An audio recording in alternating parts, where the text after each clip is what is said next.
buenas. Vamos a comenzar con este programa Mujeres del Mundo, en el que vamos a conocer los testimonios de Alba, India, Marlene y Fabiola, mujeres que vienen de diversas partes del mundo, en este caso desde Latinoamérica concretamente, pero vamos a dejar que cada una de ellas se presenten, nos cuenten su testimonio y después de que ellas ya se hayan presentado, pues seguro que nos quedan algunas preguntas en el tintero para hacerles. Voy a comenzar con quien tengo a mi lado, que es Alba. Alba es de Cali, donde le dicen son las mujeres más bellas del mundo. Ella también lo es. Para la muestra un botón. Desde Colombia. Alba, cuéntanos tu historia. ¿Cuándo llegas? ¿Cómo llegas? ¿Por qué sales? ¿Por qué aquí? Bueno, siempre tuve en la mente conocer España, ¿no? En otras circunstancias de turismo, pero no se dio hasta el momento en que decidimos salir con mi esposo, pues debido a la situación del país, se avecinaban unas elecciones que me parecía a mi parecer era de que no, la cosa no iba a pintar muy bien, entonces yo me dije, hay que salir. Y a mi esposo, por cuestiones también del destino, tenemos una familia aquí en Bilbao que le dijeron, si quieres venir a probar, vente, pero vente tú solo. Y después, dependiendo cómo te vaya, pues la traes a ella. Entonces yo dije, no, pero yo qué me quedo haciendo allá sola, sin empleo, porque mi esposo tenía un buen empleo y con lo de la pandemia él se quedó sin empleo. Y en mi país otra cuestión que también es muy complicado es la cuestión para conseguir empleo, la edad. Después de los 30 años, el empleo ya para un empleo formal, ¿no? Hablando de empleo formal, es muy difícil, es complicado. Entonces,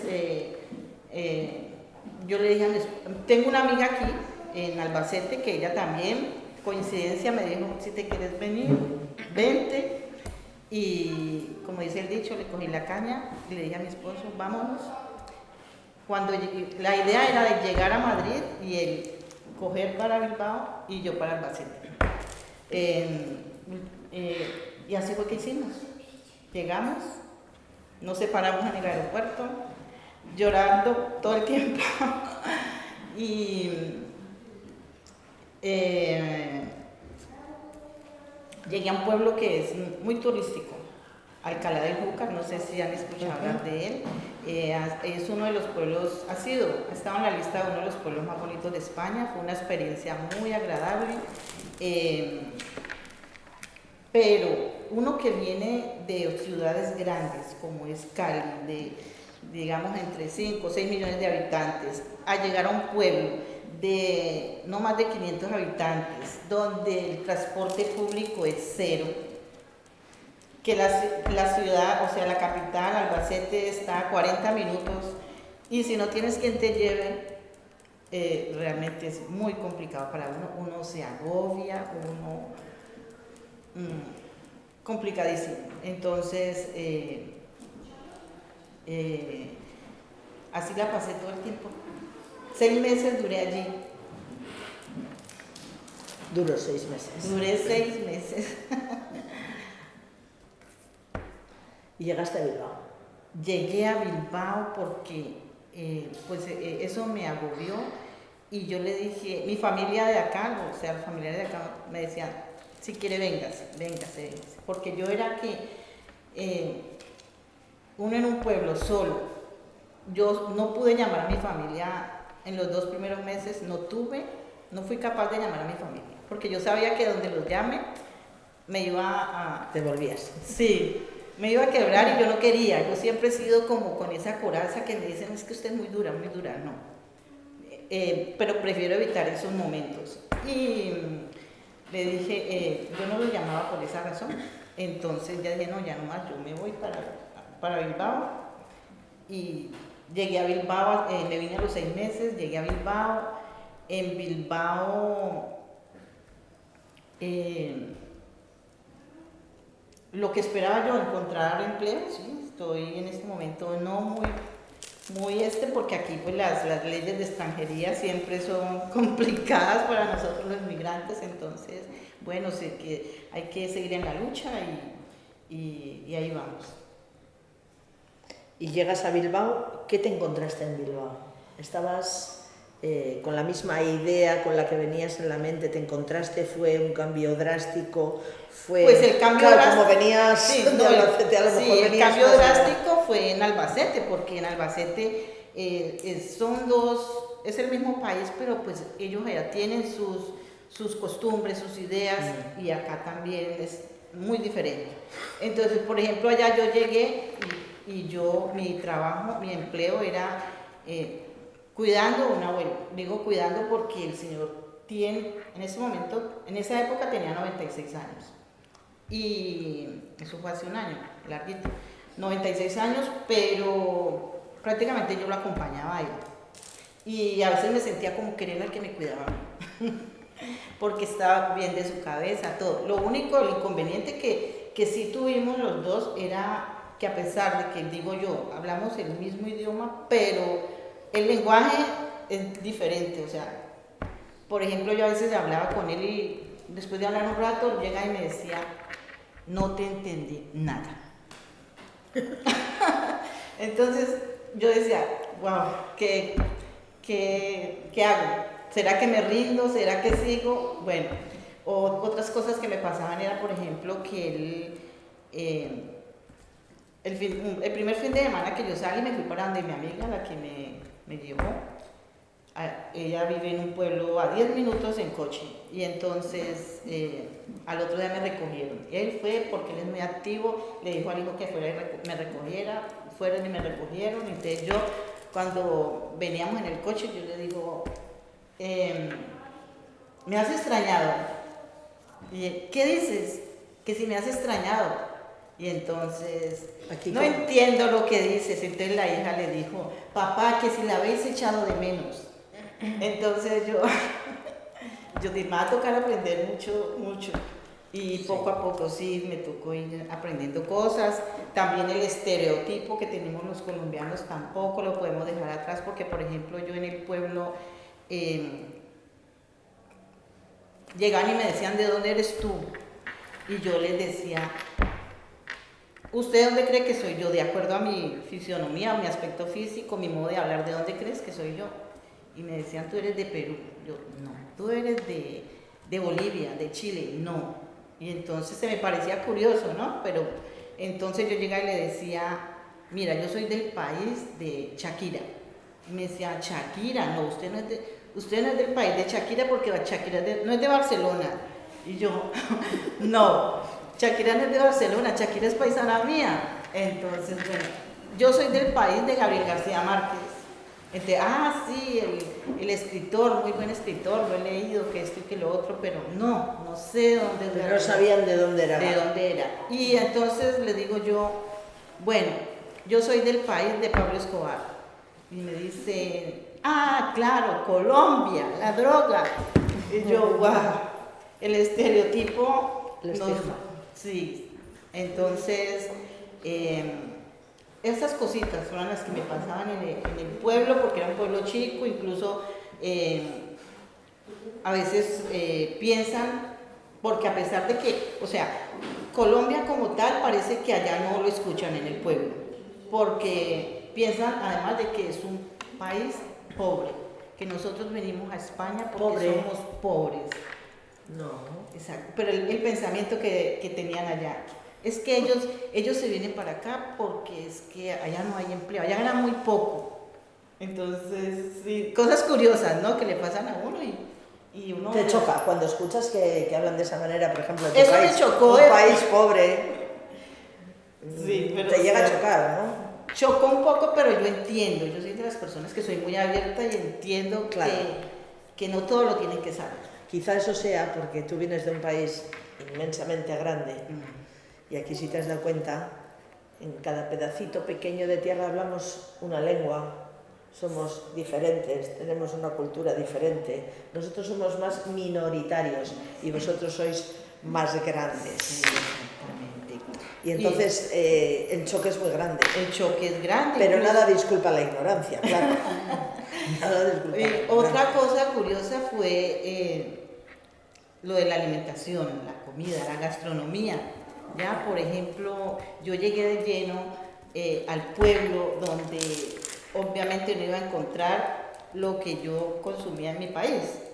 Entonces me tocó adaptarme a la comida de ahí. Muy sano, muy rico. Muy poco dulce, sí. Muy poco dulce, comparado con lo que tú comes. Mucho dulce, sí. Y pues eso me afectó porque me dio lo que llaman, he escuchado que llaman la enfermedad del inmigrante, ¿no? Que es el E. coli pylori Bacter, por el cambio de comida. Entonces me enfermé de eso, me trataron, ya estoy bien, gracias a Dios, y ahorita combino para que mi vientre no extrañe. Claro. A ver, pero aquí se puede, aquí tienes más acceso a la sí, comida sí, de tu país. A lo mejor las frutas no saben igual porque se tiran mucho tiempo en las cámaras, no está tan dulcecita porque no se madura con el sol como en tu país. Y a lo mejor el sabor sea un poco diferente, pero bueno, se parece bastante, ¿no? Sí, se parece bastante, sí, ¿no? Bilbao me hace... Aquí tenemos esta panela. Ah, sí, panela. Tenemos de todo. El arroz largo. Eso es. Sí. Y ¿ya te sientes adaptada, a gusto? ¿Tu esposo tiene trabajo? Sí, mi esposo está mejor acomodado, ya estamos los dos en un piso solos. Y pues a mí, de parte mía, no estoy bien acomodada, pero sí he contado, gracias a Dios, con la ayuda de la Asociación de Mujeres en la Diversidad. Y pues allá uno conoce gente, otras nacionalidades, se conoce los sitios te socializas. Exacto. Muy bien. Pues vamos a empezar a hablar de India. India, que viene de Tucumán, de la República Argentina. ¿Cómo llegas aquí? Bueno, yo vengo en 2016 con un pequeño de 2 meses. El padre de mi hijo es de acá. Allá vivíamos en el campo, en Raco. Vivimos 5 años ahí y por motivos ambientales más que nada, porque se empezó a desmontar cada vez más donde vivíamos, y de pasar de vivir en un paraje paradisíaco, natural, escuchando los pájaros, empezamos de repente a escuchar camiones que entran, salen, que trabajan desde las 7 de la mañana hasta las 7 de la tarde sin parar. Humo, hicieron acopiadero de gravilla que sacaban del río, destruyendo los ríos más próximos al lugar. Yo y un grupo de personas hicimos frente a todo eso en un grupo ambientalista, Proeco, que sigue funcionando y en ese momento funcionaba. Pero nos dimos cuenta de la corrupción que existía en el sistema, en todo el sistema. Existía en todos los niveles del sistema, incluso en los más pequeños hasta los más grandes. Y así estuvimos 2 años en lucha sin conseguir nada. Entonces, el último año yo ya estaba embarazada, di a luz y yo ya no podía seguir en el mismo territorio porque ya se había cambiado todo. Entonces, aparte que socioeconómicamente Argentina estaba bastante mal en ese momento y se veía venir toda la crisis que siguió, o sea que nunca paró desde el 2001 hasta hoy en día. Pero hubo como una especie de explanada en la crisis que se mantuvo un poco, pero nunca dio ni para un paso atrás. Y entonces decidimos venir para acá con las expectativas de siempre, encontrar trabajo, una red, supuestamente su familia nos iba a ayudar muchísimo con el peque y todo. Vinimos en 2016 acá y todo fue al revés, todo fue muy mal. Desde Supuestamente las leyes, decías, nos iban a ayudar supuestamente, sí. con lo cual deduzco que no hubo esa ayuda. No, fueron bastante diferente todo. O sea, todo fue muy como al revés todo. Entonces, desde los papeles, que la ley de extranjería nos casamos allá y lo mismo acá no se reconocía. Porque tienes que tener X cantidad de dinero, una solvencia económica para que tu pareja también pueda acceder a los papeles, porque si no tienes X cantidad de solvencia económica no puedes contar como tu pareja. La ley de extranjería es bastante rigurosa, entonces eso no me permitía trabajar, a la par que recién venía puérpera. Entonces también el duelo migratorio y todo hizo como un clic en mi cabeza y bueno, depresión bastante. Durante 2 o 3 años estuve con mi pareja y con su círculo. Cuando me separo de mi pareja, el círculo desaparece más o menos. Entonces, ¿te ves más sola? Me quedo más sola, entonces poco a poco fui haciendo mi círculo más de personas migradas que de personas de acá. Autóctonas. Sí.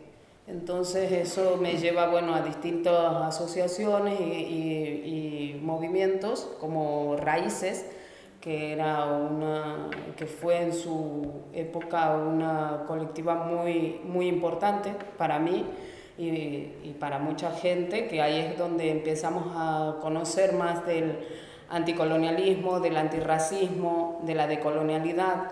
Y bueno, y entre pláticas y conversaciones entre amigues, que éramos todas personas no blancas,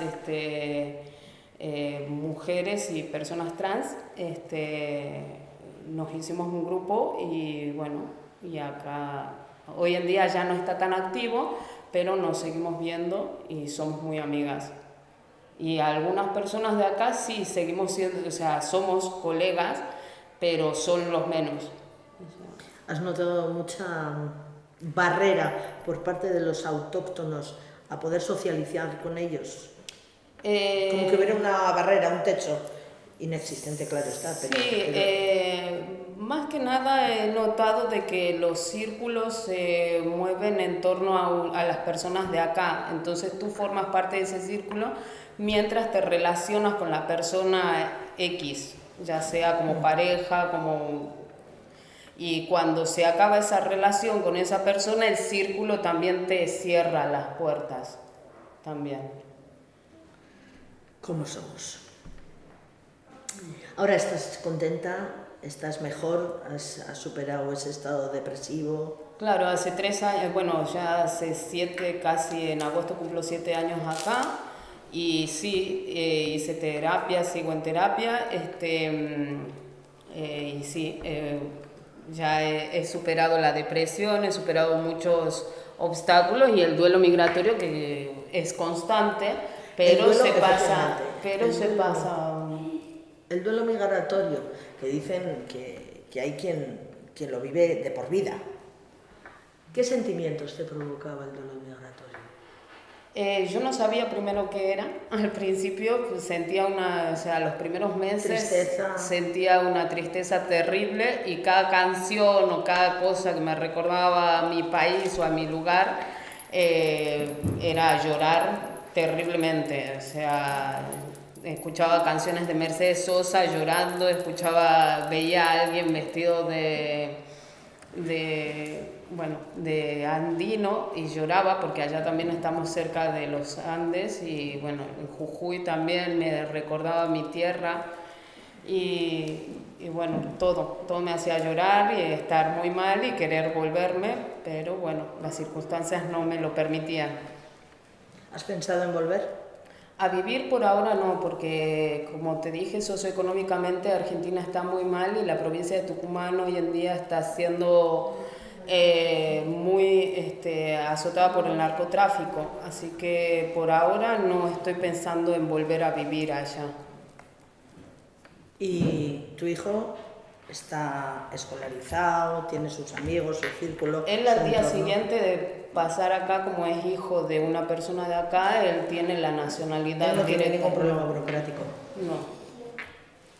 Y es un niño, pues como si fuera, no es que es de aquí, se ha criado aquí, sus amigos, sus amistades, no tiene ningún problema en el colegio. No. Su relación con el euskera. Muy buena. Muy buena. ¿Y a ti no te daba cierta tranquilidad ver que el niño se adaptaba tan bien y tú en cambio no tan bien? Yo cuando llegué acá, el primer año, en 2016, llego en agosto y en 2017 me matriculo en AEK para recibir las primeras clases de euskera. La verdad que al principio yo estaba muy entusiasmada con la adaptación y bueno, y como todos los colegas de mi pareja eran de acá y hablaban en euskera y todo eso, también me entusiasmaba, pero no pude conciliar porque era muy pequeño mi hijo. Tuve que dejar la AEK y no seguí estudiando, pero personas de acá que son promotoras del euskera me hicieron varias cuestiones feas con el idioma, por ejemplo, hablar enfrente mío de mí un poco en euskera, o por ejemplo saber que no hablaba euskera y dirigirse a todos los demás sin contarme a mí, ni siquiera hacer como una especie de decir, bueno, hemos hablado de esto, un resumen pequeñito, ni nada. Entonces eso me hizo como, bueno, la verdad que no me quiero adaptar tanto, prefiero seguir siendo de mi país y voy a poner una barrera, aprender euskera cuando me sea grato, cuando yo lo vea y... Pero no por imposición ni mucho menos. Sí. Claro, pues sí. ¿Y la alimentación? ¿Qué pasó con la alimentación? La alimentación, bueno, mi expareja es de acá, entonces como comíamos más o menos parecido, y Argentina la verdad que está bastante europeizada, vamos a decirlo así, y la alimentación no es tan diferente. Extraño mucho el maíz, que es mi fruta, mi comida, o sea, toda mi comida se basa en maíz, lo favorito. Y acá no se encuentra el maíz como yo lo como, entonces eso sí extraño. Eso sí que extrañas. Bueno, también han cambiado los tiempos, antes utilizábamos más el maíz, pero en los últimos tiempos no se utiliza tanto el maíz. Claro, pero el maíz crudo, a mí me gusta, o sea, el maíz para hacer como purés de maíz, o sea, no el maíz duro como se hace acá para harinas o el maíz hervido. tierno. El maíz tierno. Claro. Eso choca un poquito, claro. ¿Y tu situación laboral? ¿Estás trabajando? Sí. Qué bien. ¿Regularizada? Sí, desde el 2020.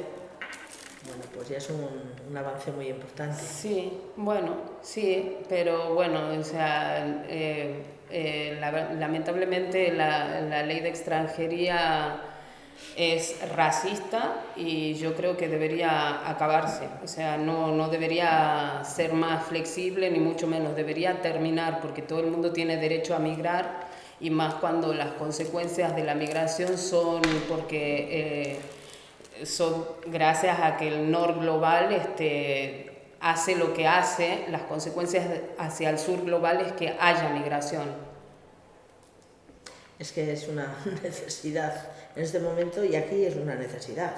O sea, estamos en el país, en el continente envejecido y más que va a envejecer. Tenemos más de un 22% de población mayor. No tenemos niños, no tenemos gente joven. No tenemos, sobre todo, especialistas en oficios, porque como todos hemos ido a la universidad, la gran mayoría, nos hemos quedado sin gente con oficio. O sea, no hemos planificado bien y ahora tenemos muchos mayores, necesitamos juventud, no está garantizado el reemplazo generacional. Nos hacéis falta.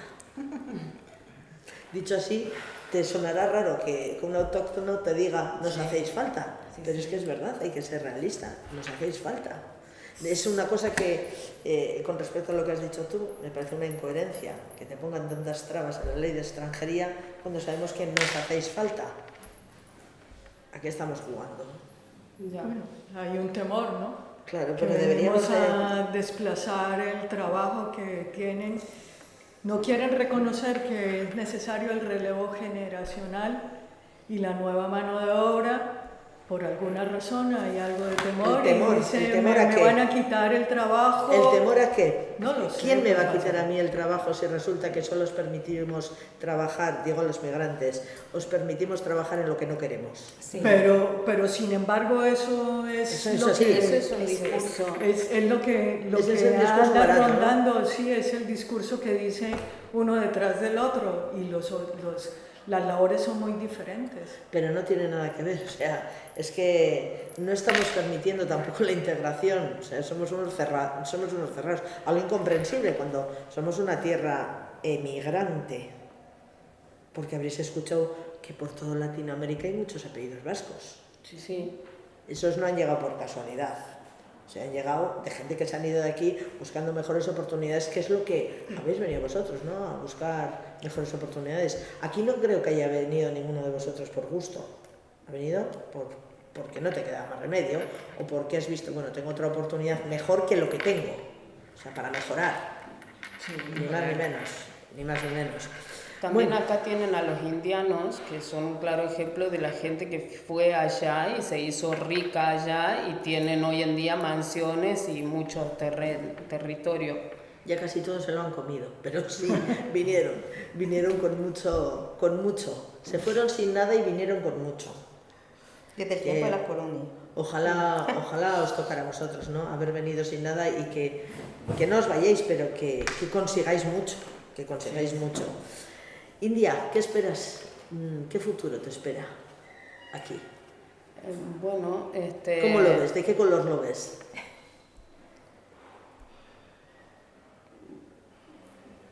¿En qué ¿Cómo lo sentido ves? ¿Cómo ves tu eso? futuro aquí? ¿Lo O ves sea, bien? ¿Lo ves con una lucha? ¿Lo ves, bueno, pues Bueno, veo yo más ahora luz? formo parte de una colectiva que se llama Guarmípura, que es un grupo de mujeres migrantes que se están empoderando y que cada día vamos aprendiendo sobre diferentes métodos de lucha y de defensa también. Por ahora yo lo veo bien por los pasos que se están dando en el territorio, ya que se está abriendo un poco más a lo que es la migración y a la multiculturalidad o diversidad cultural. Yo creo que esos son los pasos que se tienen que dar, aunque más que una careta que se ponga bien en lo real y en lo tangible, esto de la multiculturalidad y de la diversidad. Yo creo que esos son los pasos que se tienen que dar, y la anticolonialidad, por supuesto, ya que supuestamente el País Vasco es un país, o sea, Euskal Herria es un país colonizado también.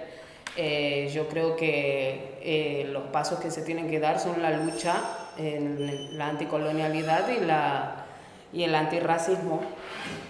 Desde luego que sí. Muy bien, India. Vamos a dar paso a Marlene, vamos a conocer a Marlene. Marlene viene de Nueva Segovia, vino de Nueva Segovia, de Nicaragua. ¿Hace cuánto tiempo? Hace aproximadamente meses. Voy a tener esto acá porque... Chuleta. Sí, para no... O sea, yo no voy a hablar de migración, yo voy a hablar de mi exilio forzado, porque yo vine por exilio forzado. Exilio forzado. Exactamente. Soy defensora de derechos humanos, por esa razón estoy acá. Madre de 4 hijos, 3 en Nicaragua, 1 en los Estados Unidos, también en el exilio. Y por este exilio forzado hace 20 meses, después que en el 2018 hubo una crisis sociopolítica porque tenemos un régimen feroz, represivo, voraz, con todo lo que suena oposición. Yo soy docente de profesión, trabajaba en una ONG, defensora de derechos humanos, trabajamos a favor de las mujeres violentadas, abríamos los ojos a la gente para que ejerciera sus derechos, y por hacer esa simple, sencilla labor, fuimos perseguidas ferozmente. Desde el 2018 yo aguanté porque otros mis compañeros de trabajo tuvieron que salir a Costa Rica, a los Estados Unidos. Yo no quería dejar mi país. Y yo aguanté 3 años y medio hasta en octubre del 2021 que me tuve que venir obligada, forzada y expulsada de mi país. No salí ni por el aeropuerto de Nicaragua porque tenía retención migratoria. O sea que mi casa vivía rodeada de policías, paramilitares. No me dejaban en paz, tenía que andar en casas de seguridad siempre. Exponía a mis hijos, tengo una nieta también. Y no tuve otra alternativa que salir hacia Honduras por punto ciego, que somos frontera, ustedes saben, Centroamérica, y al norte tenemos a Honduras. Tuve que salir por punto ciego hacia Honduras para poderme trasladar, estar ahí unos 3 semanas, bajando mi cabeza emocionalmente porque estaba, verdad, totalmente con unos miedos terribles. Y para poder decidirme si me iba a los Estados Unidos o me venía hacia acá. Pero me dio miedo porque mi hijo iba adelante, tenía 2 semanas de haberse ido con un coyote. Ya le decimos las personas que te pasan la frontera. Me dio miedo cruzar México porque caes en las manos de los carteles y también en vez de resolver una situación vas a empeorar. Entonces, como teníamos Cooperación Española en nuestra fundación, a través de unos señores que me conocían, ellos me mandaron una carta de invitación, como que venía un evento, porque ahí es donde empieza, después de la mochila que uno trae de tristeza, de desarraigo, porque es a tus seres queridos, no poder despedirte ni de tus gente, pues, por seguridad. El primer obstáculo que puedes encontrar también en este país es que te devuelvan del aeropuerto. Pero, después de pasar todo ese periplo, sí, exponerme a eso, pero a través de estas personas que me apoyaron, porque sabía que mi vida corría peligro, entonces recibí una carta como de invitación para un evento acá y tenía otro plan B de pedir asilo político inmediatamente si me devolvían del aeropuerto. Ahí se encuentra, creo que hay abogados del CEAR en el aeropuerto, entonces más o menos te traía pues esa información. Bueno, logré salir de Honduras, viajar hacia acá y con toda, mediando mi tristeza, mediando mi desarraigo, porque dejar tu patria, tu proyecto de vida, dejar tus hijos, duele en el alma y me sigue doliendo. Pero tenías que salvar tu vida. Tenía que salvar mi vida. Tengo 20 meses, llegué acá, me informé a través del CEAR, que por eso estoy invitada acá también, para poder inmediatamente pedir asilo político. Hice mi proceso, estoy en eso todavía, porque también al conocer, como decía India, la ley de extranjería, que es bien severa para los migrantes en este país, a corto plazo mi situación migratoria no se iba a resolver, hay que pasar 3 años, trabajando en condiciones precarias, porque en realidad vos decís, los necesitamos, pero ¿en qué situaciones nos necesitan? Nos hacen hacer cuidadoras en lo que no les gusta, y esa es la triste realidad. En nuestros países violentan nuestros derechos humanos, pero aquí también de una manera sutil, y hay que alzar la voz, mujeres. Y gracias por el espacio que nos dan de poder expresarnos y de tener, o sea, en nuestro país no tengo la libertad tampoco de hablar.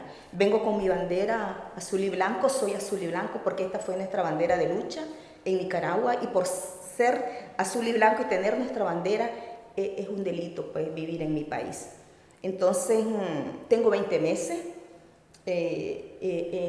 encontré trabajo casi al mes, que agradezco también. Estuve interna 9 meses, se me murió la señora, sin saber cuidar a nadie, porque yo venía de otro tipo de trabajo, pero le hice la lucha de aprender y adaptarme, porque eso sí, lo que tenemos las latinas y los migrantes, que tenemos una capacidad de resiliencia y nos adaptamos por sobrevivencia. Y logré pues adquirir experiencia en esos 9 meses que cuidé a la señora, lamentablemente se murió. Y luego he seguido mi proceso de asilo político. Llevo 2 tarjetas rojas con permiso de trabajo, pero me inscribí en el programa de CEAR, me dejó 9 meses en espera, Hace poco me acaban de llamar para meterme a un piso de acogida y tener la oportunidad de poder estudiar algo que me facilite tener otra condición de trabajo digna, porque en realidad las condiciones laborales cuando uno es inmigrante y trabaja en lo negro, como dicen acá, todos tus derechos laborales también son violentados totalmente. Pues acabo de terminar un curso sociosanitario porque es el mercado laboral que te ofrece este país para poder trabajar en residencia, en centros de día. He terminado también mis prácticas y pues no me he quedado ahí en mi situación de víctima porque no quiero, ¿verdad? Sino que he tratado de sacar fuerzas donde no he tenido. Estoy trabajando mi exilio forzado, mi duelo del exilio forzado. Lo estoy trabajando con una psicóloga que me apoya a hacer y yo creo que es bueno trabajarlo todas porque yo creo que de una u otra manera traemos esa mochila cargada de cosas y de todo, pues la gastronomía, no me importa, la gastronomía uno se adapta, pero hay otras cuestiones que por ejemplo tu casa, vives en un piso, no te adaptas. Y si me permiten, después voy a leer un poema porque también somos un país de lagos y volcanes bellísimo, de gente culta, intelectual. Tenemos un gran poeta, Rubén Darío, creo que en la María lo conoce. Y también voy a leer un poema que se llama La Migrante, de otra poetisa nicaragüense. Y habemos más de 400.000 personas en el exilio de Nicaragua, en diferentes partes del mundo, pero siempre en la lucha. Mi expectativa es continuar acá, salvando mi vida, que se vaya el régimen y regreso a mi país. En cuanto se vaya el régimen. En cuanto nomás al siguiente día, alisto mi maleta y me voy. Y yo sigo en la lucha organizada acá con otros compatriotas. Nos reunimos porque la represión sigue en mi país, no se aguanta y nosotros desde acá tocando puertas, como las he tocado yo también, esa es parte de la resistencia, tocar puertas para estar en mejores condiciones de vida y poder seguir pues, en la lucha y no quedarse en el tema del victimismo, pero cuando toco este tema me duele mucho porque salí de una manera expulsada de mi territorio y dejar tu territorio es como que te saquen tu corazón. Marlene, ¿tú crees que la información que tenemos aquí sobre la situación de tu país es veraz? Sí, nosotros hemos tratado de... Lo que nos llega aquí, yo tengo entendido y he hablado con algunas personas vascas que ellos dicen qué barbaridad, pero anduvieron en Nicaragua en el tiempo de la revolución, cuando se cayó el otro dictador, que estuvieron en grupos de solidaridad para alfabetizar, para levantar la producción cuando teníamos un bloqueo económico de los Estados Unidos. Y también habían hermanamientos entre ayuntamientos y diputación para obras sociales en el tema del agua, con AESI, había mucha cooperación. Y ellos me dicen, no creo, Marlene, me dice, el mero comandante supuestamente guerrillero es el dictador más feroz y peor de América Latina. ¿Le hizo bueno al anterior? Sí. Él superó a Somoza.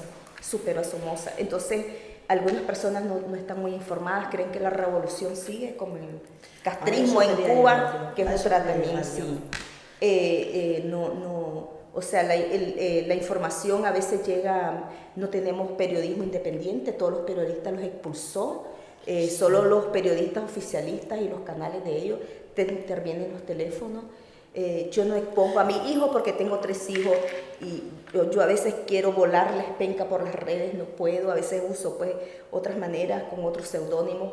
Mi hijo me dice, no mamá, no postees nada porque nos perjudicas a nosotros y aquí nosotros estamos, ellos están perfil bajo sin decir nada, pero gracias a Dios sin la represión que me tenían cuando yo estaba, pues porque ellos también la pasaban y la sufrían, de tal manera que mi otro hijo tuvo que salir, pues gracias a Dios está en los Estados Unidos y también está en un proceso de asilo político. Él pasó barbaridades cruzándose la frontera.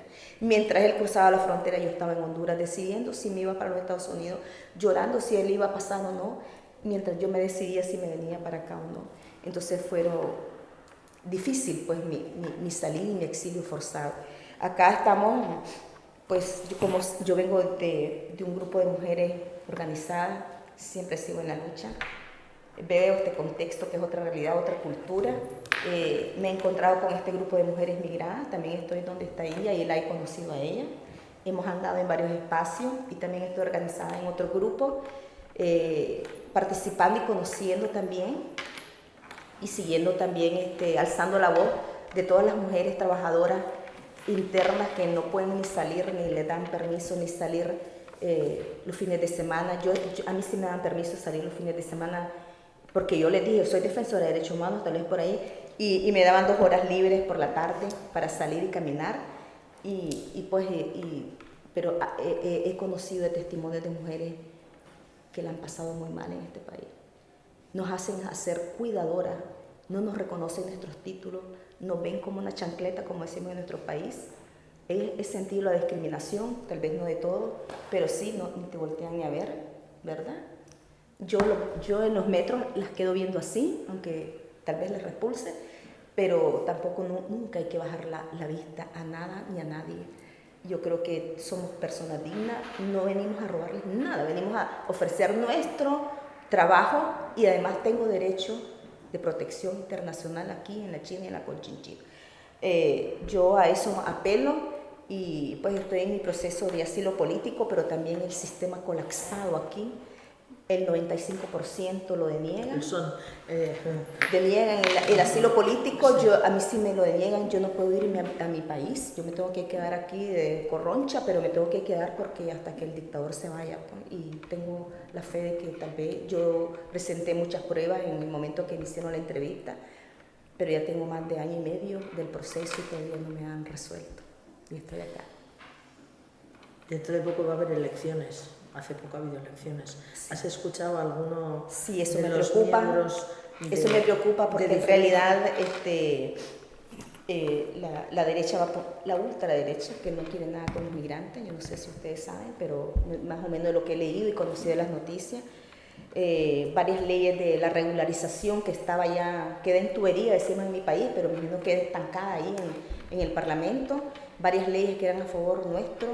Creo que también eso se detiene, también, o sea que toda la lucha en retroceso, más si gana la ultraderecha, aunque escuché decir al líder de Vox que con los hispanos éramos las mismas cosas, que teníamos la misma cultura, que nos adaptábamos mejor, pero xenofóbico totalmente con los islámicos, no tiene por qué, ni con los negritos de África. Entonces, no es ese espíritu, pues, de que, ay, sí, con los hispanos, pero los hispanos también somos gente migrada y entonces no creo que haya también un panorama si ganara la ultraderecha para nosotros. ¿Has escuchado en alguno de los programas electorales alguna promesa, algún detalle hacia los migrantes? No. Vale, no me digas nada. No sé si después leo el poema. Cuando tú quieras. Ok, aquí lo traigo. Y disculpe si me saqué las lágrimas, pero... Eso es lo mínimo que te podía pasar. Sí. Empatizo contigo, pero no puedo ponerme en tu papel bajo ningún concepto. O sea, no cabe en mi cabeza. Dice, es de Daisy Zamora, una poetisa nicaragüense. Dice, la migrante se despierta extrañada, desconociendo el cuarto. ¿A dónde se fue el padre? ¿Dónde la madre? Que hace un momento apenas la acompañaban. ¿Dónde están las palabras de la conversación y el patio oloroso después del aguacero? Se levanta y suspira. Este cuarto extranjero y la luz indiferente de una mañana cualquiera que la hiere. Desde la calle los ruidos de la vida entran y el sueño queda estrujado como un pañuelo. Lo dice todo. Sí. Marlene, yo te voy a desear que esta pena tuya se vaya aliviando poquito a poco a medida que vayas recibiendo buenas noticias de tu país, de que se estaban acabando las represiones, de que se está acabando la situación dictatorial y no solo puedas regresar a tu país, sino que puedas reunirte con los tuyos. Sí. Eso es lo que te deseo de todo corazón. Y no perdamos la fe y la esperanza. Sí, muchas gracias. Me gustaría decirte que haríamos todo lo posible para que así sea, pero no podemos hacer nada. Sí. Lo que sí podemos es brindarte los altavoces que tenemos en los medios de comunicación. ¿Cómo no? para con todo que gusto. tu caso y los casos de miles y miles de nicaragüenses sean conocidos. Y a lo mejor, cuando todos conozcamos un poquito más profundamente esta problemática que está ocurriendo, pues nos hagamos cargo de la situación real. Todo mi Muchas apoyo, gracias. Marlene, y ánimo. Gracias, gracias, gracias. Bueno, y ahora es el turno de nuestra amiga Fabiola. Fabiola, que viene de Bogotá, también Sí, colombiana. ¿En qué también. año llegas tú, Fabiola? Bueno, yo llego a España en noviembre del 2019. Mi salida de Colombia no fue una salida por gusto, fue igualmente una salida forzada. Soy lesbiana y mi pareja y yo fuimos agredidas física y verbalmente durante más o menos 3 años, hasta que las amenazas y las agresiones fueron cada vez más y más y más frecuentes y no teníamos vida, no teníamos tranquilidad. Yo nací en Cúcuta y viví muchos años, me crié pues en Cúcuta, pero por situación de educación mis padres decidieron que nos fuéramos a vivir a Bogotá, así es que la mitad de mi vida en Bogotá y la mitad de mi vida en Cúcuta. Y con el pasar de los años y de la educación regresé a Cúcuta a trabajar allí. Trabajé en el sector cultural, soy diseñadora industrial, pero he dedicado mi vida de los últimos años a la gestión cultural y a buscar de alguna forma que el arte y la cultura sea para todos, que no tenga límites, que no tenga barreras, que no exista discriminación entre los que tienen y los que no tienen, que los grafiteros y que los raperos tengan su voz y su espacio. Entonces, de alguna manera, pues era activista, hice muchísimos años radio, como 12 años hice radio hasta que me cansé de que las noticias no me dejaban dormir y bueno, me dediqué de lleno pues a la cultura. Dirigí el Museo Casa Natal del General Santander, que está localizado en Villa del Rosario, frontera con Venezuela, a 15 minutos estamos de Venezuela. Y desde que comencé a trabajar en el museo, en el 2013 más o menos, empezaron las amenazas. Estaba sola y empezaron las burlas a través de las redes sociales, las amenazas en mi casa, en mi apartamento, me rompieron los vidrios de la casa y yo decía, ¿pero por qué? O sea, fuente de razón, ¿quién me tiene envidia? ¿Quién quiere que gaste dinero en las ventanas y en los vidrios? Y nada, pues de repente empezaron a poner pues cosas en las redes sociales y entendí por dónde era la situación. En el 2000, un par de años antes del 2016, en el 2014, 2015, empecé a tener una relación estable con una persona extranjera, una mujer rusa que llegó a Colombia, es pianista y traductora. Y allí se alborotó la situación de las amenazas y de las agresiones, y pues yo vivía con el corazón en la mano porque pues por ella digo, bueno, yo estoy en mi país y de alguna manera me puedo defender y me siento como, entre comillas, segura porque están mis amigos o familia o lo que sea y le reviento la cara al que se me acerque y me agreda, pero eso es puras palabritas que se dicen al azar y sin pensar. Te agreden y lo único que haces es Agachar la cabeza y llorar. Y llorar.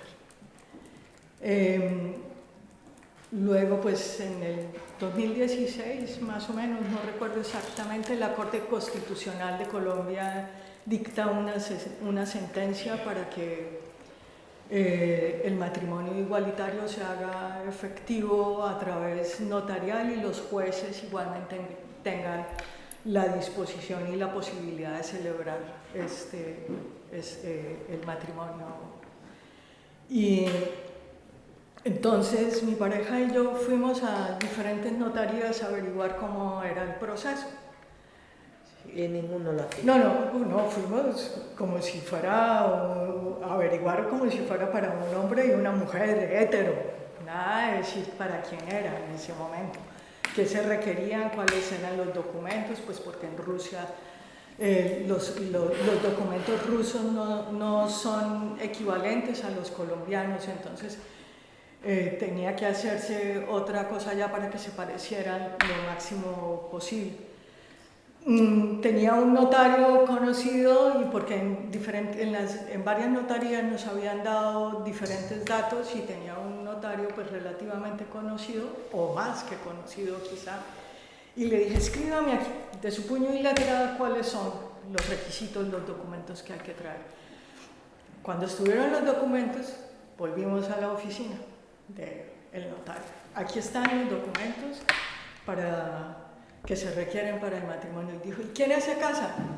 Bueno, pues el saludo inicial fue como siempre, pero cuando le dije, nosotras dos, el señor entró en cara y dijo, un momento, llamo a la persona que les va a atender.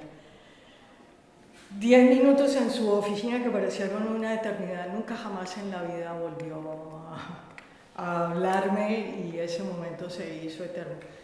Al cabo de cumplir el tiempo requerido para realizar el matrimonio, nos presentamos en la notaría. Por supuesto, él no hizo el matrimonio, sino una delegada de la notaría. Y a partir de ese momento, como dije, la situación comenzó a ser mucho más fuerte. Me despidieron del museo en el que trabajaba.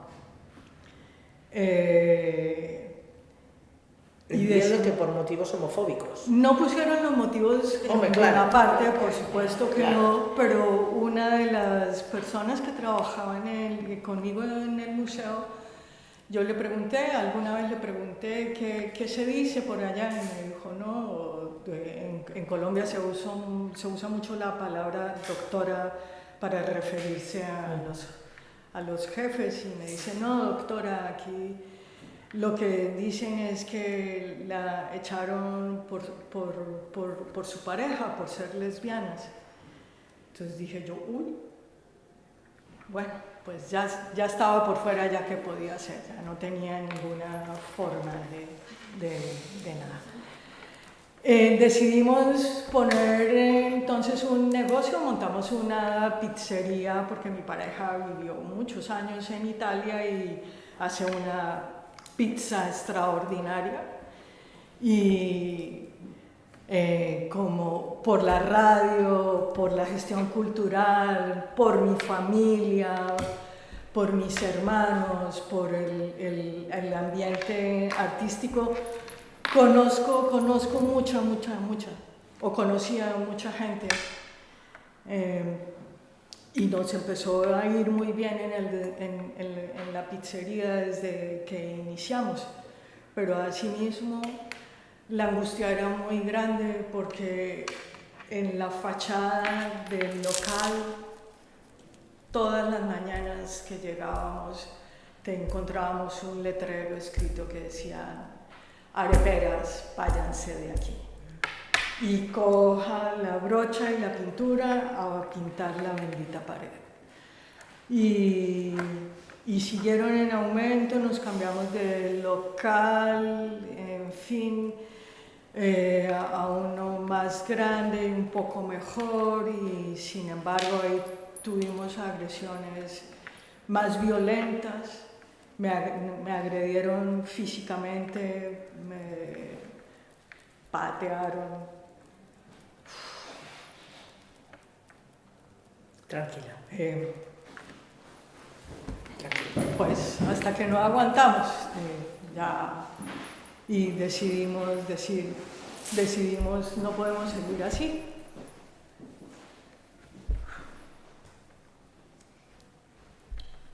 Vendimos.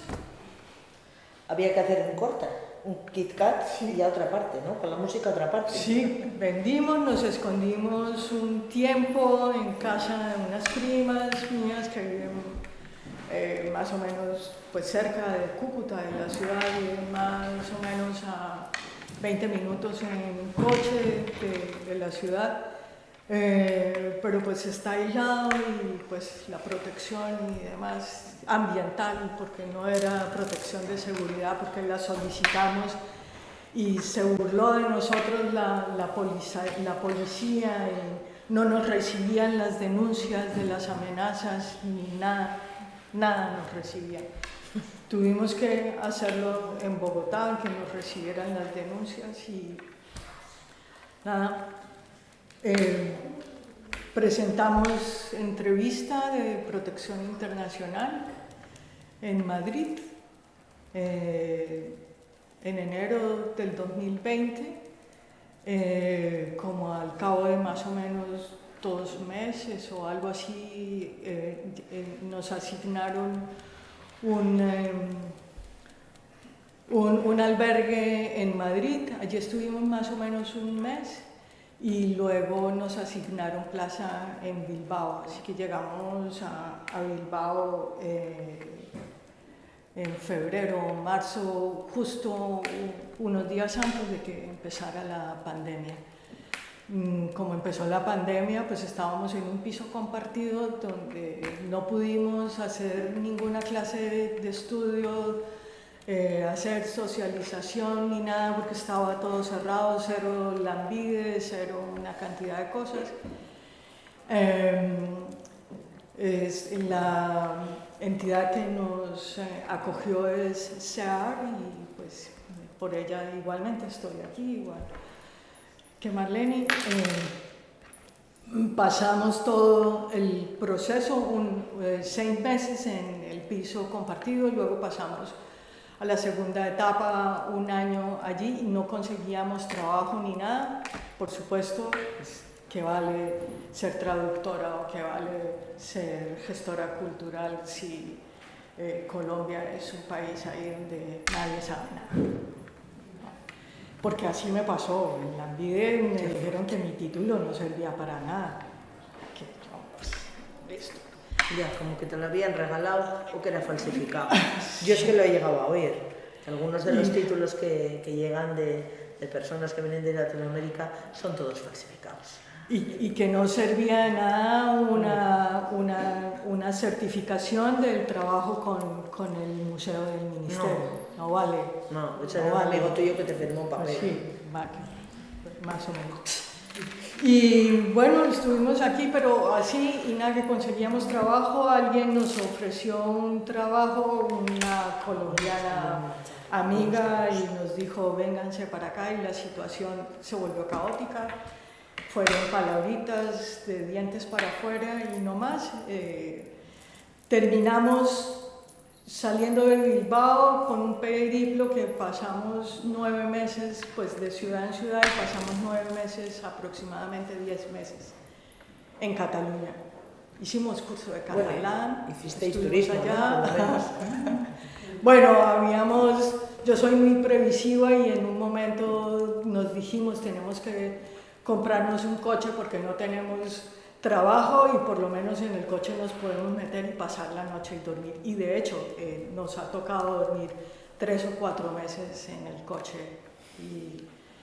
Y bueno, estuvimos en Cataluña, aprendimos catalán, bueno, una mica de catalán. Pero hicimos algo de activismo. Estábamos en Sant Pere de Ribes, que es a 15 minutos de Sitges, que supongo lo conocerán, es uno de los pueblos más turísticos de España, donde la actividad homosexual es impresionante. Y allí hicimos pues participación y algo de activismo con los grupos de Color Sitges, y en Sant Pere de Ribes, donde vivíamos, en Ribes, otro grupo que se llama el Punt R, pero pues las cosas igual, no trabajo ni siquiera de cuidadoras, que igual no habría sido capaz de hacerlo porque mi cabeza y mi corazón al revés, ¿sí? Sin fuerza para darle ánimo a otra persona. Y todo esto por enamorarte de una bragueta similar a la tuya. O quizá más bonita. O quizá más bonita. Pero quiero decir por ser iguales. Por ser iguales. O sea que... Y bueno, la vida nos volvió a traer a Bilbao. Estamos acá más o menos de nuevo desde el año pasado, agosto, septiembre. Y hubo un momento de la solicitud de asilo, de la protección internacional, que estábamos hasta acá, que no respuesta, una angustia, que no dormíamos, que, bueno, de todo, pensando en que si se daba, en que no se daba, nadie te da una luz de nada, los abogados no se atreven a decir, el ministerio, la oficina de hogar no hay manera de comunicarse. Y los primeros de septiembre del año pasado nos llegó la respuesta con la resolución favorable. Enhorabuena. Enhorabuena. Estábamos justamente en la oficina de SEAR cuando la abogada nos llamó y nos dijo, quería darles la noticia en persona, pero no estoy, así es que las llamo porque no lo puedo dejar pasar. Y literal, yo estaba en el baño, así que literal la noticia me cogió con los calzones abajo. Y nada, igual pues hicimos ya todos los trámites para tener la tarjeta TIE, el documento de viaje, que es un alivio, pero no es un alivio completo. Desafortunadamente la socialización no ha sido, la búsqueda de empleo no es fácil y las angustias pues igualmente se siguen dando.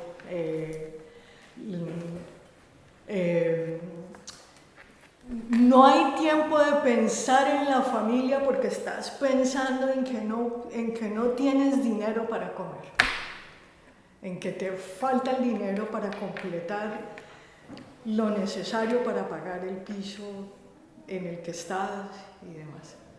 Entonces, ¿cómo ves el futuro, Fabiola? El futuro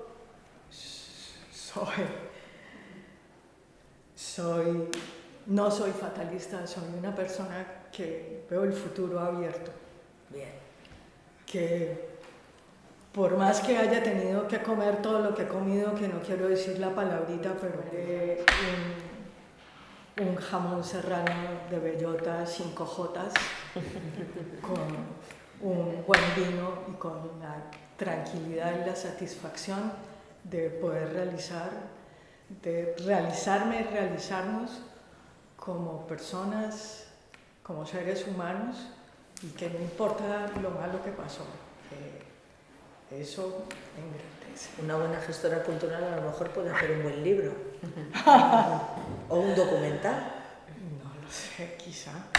De aquella historia que pasó, que esperemos se le ponga un punto y aparte y empiece una nueva vida. Yo creo que una gestora cultural más puede hacer es, a través del arte y del sufrimiento, sensibilizar a las personas, abrir ese corazón para que se borre esa mentalidad que tienen, que el inmigrante llega aquí a chuparse la sangre de un país y se les olvida lo que hicieron otros países en los nuestros.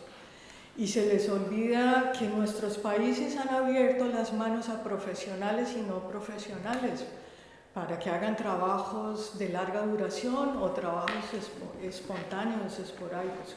Pienso que una gestora cultural con la combinación del arte desde la base, desde la educación, desde la niñez, desde los colegios, a través de los centros culturales, desde la familia, se dé esa sensibilización para recibir al inmigrante. Bueno, antes que nada nos habéis puesto el corazón en un puño, cada una con vuestra historia, porque yo he viajado, es mi caso, como la mayoría de los de aquí hemos viajado, hemos conocido, pero solo vemos la parte bonita cuando viajamos, porque luego regresamos a nuestras casas, luego nos espera nuestro trabajo, luego nuestras amistades, nuestros amigos nos reciben con los brazos abiertos, ¡ah, ya habéis llegado! Y repartimos regalos. Vuestros viajes no han sido así.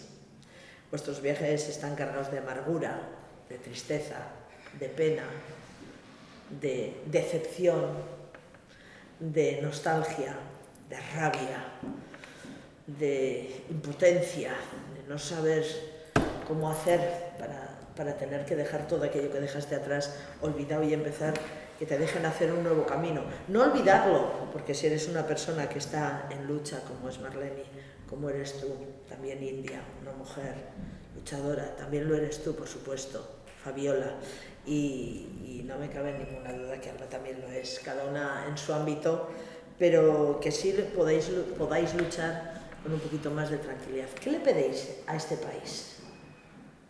Más flexibilidad en cuestiones de leyes migratorias, porque venimos por un mejor bienestar tanto de nosotros como de nuestras familias.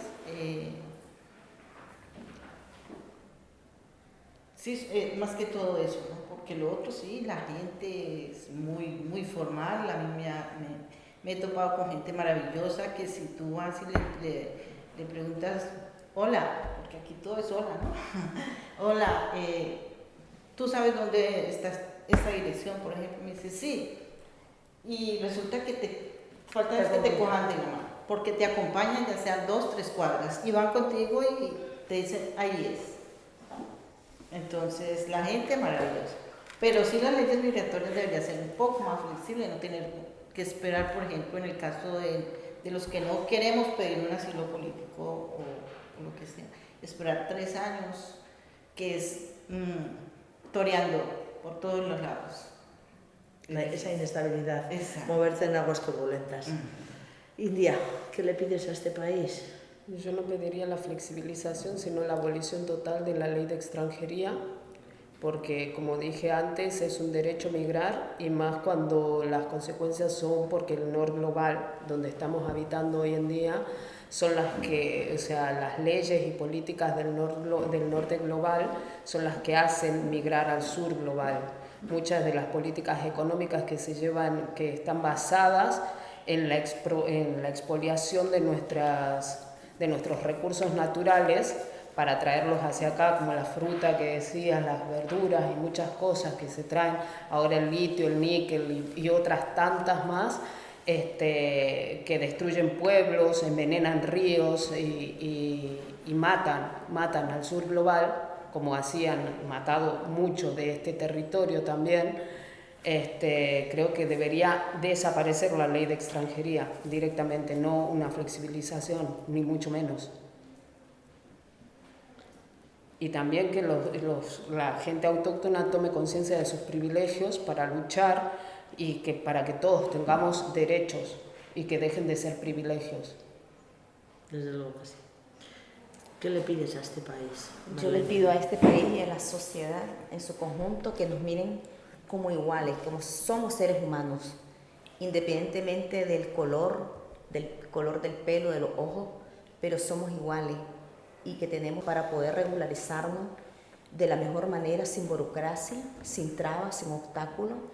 Y voy con India de que abolir la ley de extranjería porque es demasiado severa, ¿verdad?, para nosotros los migrantes, y que nos tomen en cuenta de que somos fuerza de trabajo, somos parte de la población económicamente activa de este país, que salgamos en las estadísticas, somos parte y somos invisibilizados.